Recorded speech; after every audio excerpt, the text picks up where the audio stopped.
Hello YouTube, this is Morgan Airspeed Prime here with my next Boruto anime review. This one's going to be for episode 196, which is called A Binding Force.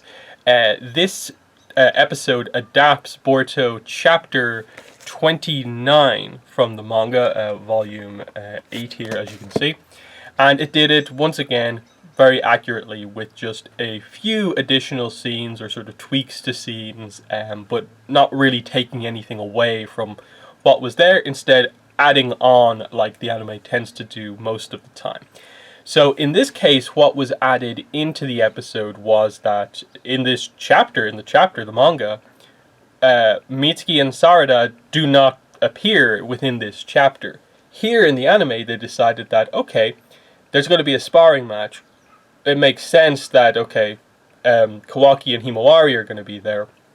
Let's also have Sarada and Mitsuki be there as well, because that gives those two a chance to see Boruto in action, see where his level is at, get praised by Naruto, and see the effect that, you know, the karma has when it's used. You know, see the tattoo kind of form on his body and so on. That's important for them, and they use that as sort of a little bit of a kind of character motivation arc for the two characters, in that Sarada from then on is going to, you know, she goes off to seek more training from her father, Sasuke, which led to, again, another nice scene right at the end of the episode, the family dinner, of her asking him for the Chidori training. So they specify it here. And obviously manga readers will know Sarada uses Chidori down the line, so here is the sort of explanation for where that technique comes from, which I think is pretty cool.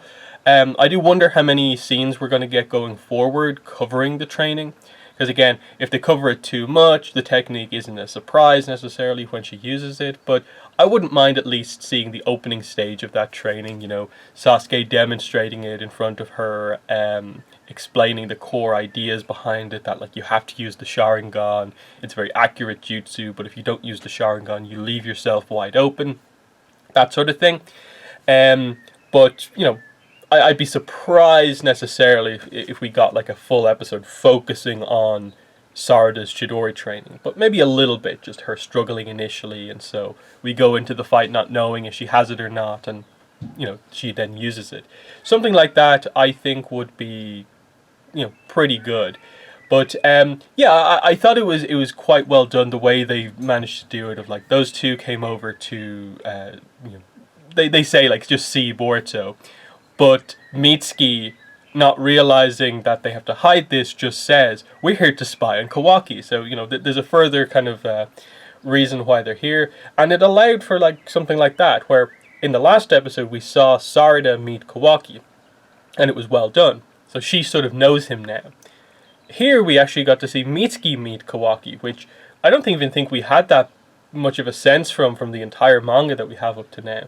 So just this quick little scene was kind of nice, of like Mitsuki offers the handshake, Kawaki's like, I'm not gonna give you my dominant hand and like allow you to control whatever's happening here, and so Mitsuki just sort of plays with him and he turns his hand into the snake. So it's like, okay, this could be a little bit fun, because like Mitsuki doesn't really tend to take offense to stuff like that. He's just sort of like immune to sort of the rudeness of Kawaki, so he's kind of pretty open in terms of like, well, if Boruto likes you, I guess I like you too. So that'll be fun to see if we get any more Mitsuki Kawaki scenes. But, you know, just getting the proper meeting sort of out of the way was definitely good.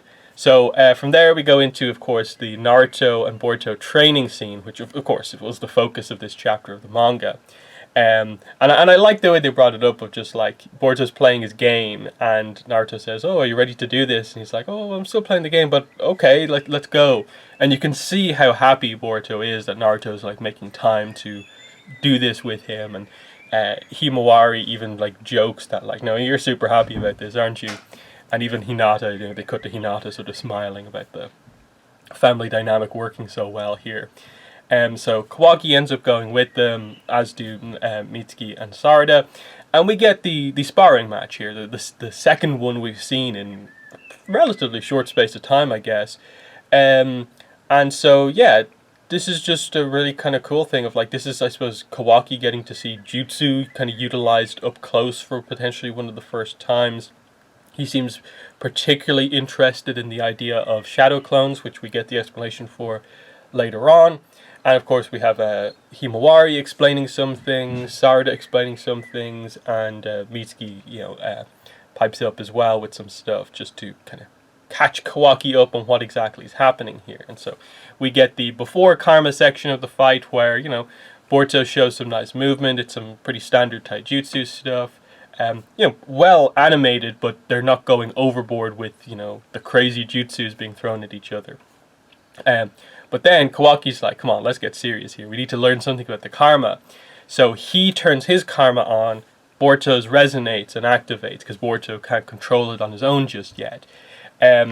So Boruto gets the karma mark. Everyone's kind of shocked, and immediately they showcase that his speed, his movement, his just physical strength is more powerful. And when he uses the kind of thunder kind of bolt jutsu, it's also more powerful. And this surprises, of course, everyone, but especially Sarada and Mitsuki are like, whoa, like he's much more powerful now, utilizing this karma mark. But I think it's also impressive just to see like Naruto in this position of just kind of holding back and just letting Boruto kind of come at him and just defending everything, and not really using much jutsu himself, of just like one shadow clone to block the thunderbolt jutsu. And then doing the thing where like he appears behind Boruto, which I believe was the finish of their first sparring match from a bunch of episodes ago. But then Boruto has like a counter to that with another shadow clone, but Naruto's just able to block it just out of his like enhanced experience. So, it's still ultimately Naruto kind of gets the victory in the sparring match, but Boruto is showing a little bit more, and they make the point of it's not just the karma mark being a power boost, it's also Boruto is moving better just naturally. He's making better sort of decisions, which is good to show his growth, and that's the general core skill that he's going to have to learn. So that was good. And then while this was happening, of course, we had the setup for like Boruto had seen that the super glue he gave him, Kawaki, was unused. So he's a bit frustrated with Kawaki that like, is he ever actually going to try and repair it? And this basically kind of leads on to sort of like, okay, like the aftermath of the fight, and Kawaki having the scene with Naruto, and as well as that, it's also the little flashback we get with Kawaki as well, in that he has just seen ninja training with the people he's staying with and how nice it is. The big point they make about the unison sign, that Naruto and Boruto do it at the end of their sparring match, that even though Boruto lost, he still does it with Naruto. And Himawari and Sarada, I think, are the ones to explain it. And he's like, oh, that's interesting, in that they immediately then flash back to Jigen training Kawaki. And again, they sort of have a quote-unquote sparring match. Kawaki loses in the same way that Boruto loses, but Jigen sort of hits Kawaki and berates him for not being strong enough and not learning quick enough. And so you get the immediate impression of like, oh, Kawaki is used to, when you lose a training thing like that, getting hurt or injured and like abused basically for not being skillful enough, whereas this is a much more supportive environment. So, again, he's beginning to see the benefits of, the life that he seems to now have. And again, it shows the more, why he doesn't like Jigen, why he's running from Jigen. Of like, again, abuse at the hands of his father, now abuse at Jigen's hand. He wants rid of the karma mark, but, we get the real just, really slamming Kawaki into the ground with the whole idea of you're empty, you don't have a single thing, no family, friends, no power, no talent, you loathe your empty self, there's a hole in your heart, and from Jigen's perspective, the thing that fills that hole is the karma mark. So they're kind of pointing out that like, okay, you're an empty vessel, and only the power, the gift that I gave you, is the one thing to fill it, but what's actually going to fill it is a lot of sort of Naruto's ideals. It's already, you're seeing that progress be made. And it's just this idea of the empty vessel, that he's like a broken vessel, and what is he now going to do? He's going to fix an actual broken vessel in the vase. So it's meant to be this really sort of symbolic, thematic kind of moment of, you know, if Kawaki does this, it really shows that he has a heart, that he's willing to make amends for this mistake that he made, and go to an effort far beyond what a lot of other characters would expect him to go through, just to make amends to Boruto and Himawari.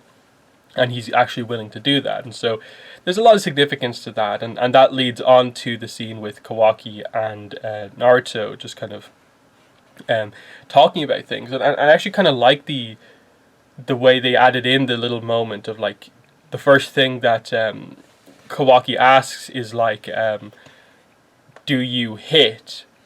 As in, basically, you know, if I was to join your training and I failed, like, would you hit me? Because, again, of the flashback, that's his expectations, even though Naruto's like that, and he just kind of is like, yeah, probably not. And he's like, no, it seemed like fun, that he actually wants to do that. And he's like, it's just shinobi training. And Kawaki's like, but I don't have chakra, I'm not a ninja. And I like the explanation here, again, reminding us of what chakra is. Yes, it's the power source of ninjutsu, but the core aspect that was, like, thematic towards the end of Naruto is that it's this binding force, connecting force of everyone. Everyone being linked together through chakra, that's the focus of it. It's that you value it, yes, you can get some power out of it, but gaining the friendships, the connections out of it is also just as valuable. Hence the unison sign, of course. So, you know, he shows his interest in the shadow clones here. And again, the conversation they have here, I think, is very, you know, on theme for Kawaki, of, like, he would like to be able to use shadow clones to have a fight with himself, so he could get his frustration out and anger. And there's also a sense of just, you know, in a way, like, kind of hurting himself, punishing himself in a way.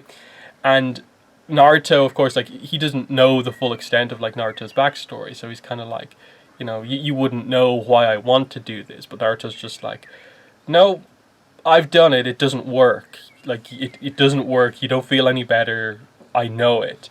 And I really like this moment of, like, this is the perfect way to utilize Naruto now that he's an adult and reflecting on the past with a character like Kawaki, who has not experienced the same kind of, like, ideals that everyone else who knows Naruto has experienced. So the stuff that he's saying might seem like he's lecturing the likes of Boruto or someone like that, but to Kawaki, it's an eye-opening experience hearing Naruto's kind of view on things, of, like, you know, it's much better fighting an opponent as long as it's a worthy rival.